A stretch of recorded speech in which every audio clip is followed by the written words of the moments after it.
उत्तर प्रदेश प्रतापगढ़ से धर्मेंद्र मिश्रा की report. Police अधीक्षक अनुराग आर्य के तेवर शत अवैध शराब, गांजा और अवैध खनन की शिकायत मिली तो होगी प्रभावी कार्यवाही। संलिप्त पाए गए पुलिस कर्मियों के खिलाफ भी होगा अभियोग पंजीकृत। क्राइम मीटिंग में तत्कालीन थानाध्यक्ष अंतु और वर्तमान थानाध्यक्ष कंदई को संगीन मामलों में लापरवाही बरतने पर दिया था अल्टीमेटम। कुछ दिनों पूर्व कंदई थाना अंतर्गत पूरे बोधई निवासी श्यामलाल विश्वकर्मा की हॉस्पिटल में चौकीदारी करने जाते समय रास्ते में बदमाशों द्वारा गोली मारकर कर दी गई थी हत्या, जिसमें दुर्घटना से मौत की चर्चा थी। पीएम होने पर मिली थी गोली।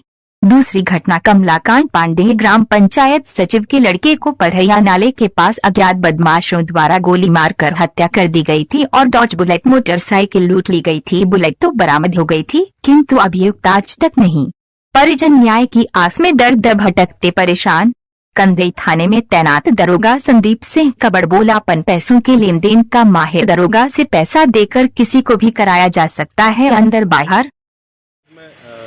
इस महीने के लिए क्राइम मीटिंग की गई थी, जिसमें अपराध की समीक्षा की गई। थानाध्यक्षों के द्वारा जो कार्रवाई की गई है, एक माह के दौरान उसकी समीक्षा की गई। इसमें कुछ ऐसे बिंदु हैं जो महत्वपूर्ण थे और जिसके बारे में शासन की प्राथमिकताएँ हैं, उनके बारे में अवगत कराया गया। सबसे पहले ये है कि जो वांछित अपराधी हैं, खास करके एसआर केसेस के, महिला संबंधित अपराधों के वांछित हैं, मर्डर के, गैंगस्टर के, गोकशी के और शराब माफिया, जितने भी वांछित हैं, इनके खिलाफ कार्रवाई में 2 थानाध्यक्ष ऐसे हैं जिनके यहाँ कार्रवाई में कमी परिलक्षित हुई। जो तत्कालीन थानाध्यक्ष अंतु और वर्तमान थाना प्रभारी कंदई, इनके यहाँ ना तो इनकी गिरफ्तारी हुई है और ना ही NBW 82-83 कुर्की की कार्रवाई की गई है। बाकी सभी थाना क्षेत्रों में ये कार्रवाई में बहुत तेज़ी आई है। इन दोनों थाना अध्यक्षों को चेतावनी दी गई है कि अगर इस कार्रवाई में सुधार 1 महीने के अंदर नहीं होता तो इनके विरुद्ध निलंबन की कार्रवाई की जाएगी और विभागीय कार्रवाई की भी इनके खिलाफ इसको भी विचार किया जाएगा। इसके साथ साथ अवैध शराब के संबंध में बहुत स्पष्ट निर्देश दिए गए हैं। किसी भी थाना क्षेत्र में अगर कोई अवैध शराब का कारोबार होता हुआ मिला तो उसमें तत्काल जिम्मेदारी थाना प्रभारी की और संबंधित चौकी इंचार्ज की, बूथ सिपाही की तय की जाएगी। अगर किसी पुलिसकर्मी की इसमें संलिप्तता होती है किसी भी प्रकार की, या इस व्यापार का वो हिस्सा होती है, तो उनको भी अपराधी मानते हुए गैंगस्टर के अंतर्गत गैंग चार्ट में उनको भी शामिल किया जाएगा इन शराब माफियाओं के सहयोगियों के रूप में। इसके साथ साथ अन्य जो शासन की प्राथमिकताएँ हैं, महिला संबंधी अपराधों में FIR का पंजीकरण, अभियुक्तों की गिरफ्तारी, संवेदनशीलता, महिला हेल्प डेस्क का अच्छे तरीके से संचालन, कहीं भी अवैध खनन की कोई शिकायत अगर मिलती है तो तत्काल राजस्व विभाग के साथ और खनन विभाग के साथ मिलकर कार्रवाई करना। और क्योंकि सर्दी का समय है, कोहरा ज़्यादा होगा, तो एक्सीडेंट्स के संबंध में भी एक योजना जनपद में तैयार की जा रही है रोड सेफ्टी को लेकर।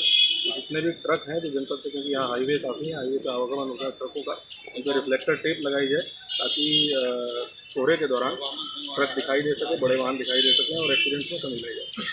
सर, इसमें एक विरोध होगा, शराब माफियाओं के खिलाफ कार्रवाई जिस थानों में मिलेगी दारू बिकती हुई तो उनके खिलाफ कार्रवाई होगी, तब तो वो कार्रवाई करेंगे ही नहीं। नहीं, ये मैंने ये नहीं कहा। मैंने ये कहा है कि अगर पुलिसकर्मी की संलिप्तता मिलती है, जैसे उदाहरण के तौर पे कल थाना जितवारा में एक सरकारी शराब के ठेके से अवैध शराब पकड़ी गई है और मैं खुद वहाँ पूछताछ करने गया, लोकल लोगों से बातचीत हुई तो उसमें लोकल चौकी इंचार्ज की लापरवाही परिलक्षित हुई। ये ज्ञात हुआ कि लोकल चौकी इंचार्ज उस क्षेत्र में आते जाते रहे और उनके द्वारा जानबूझ के इसको इग्नोर किया गया।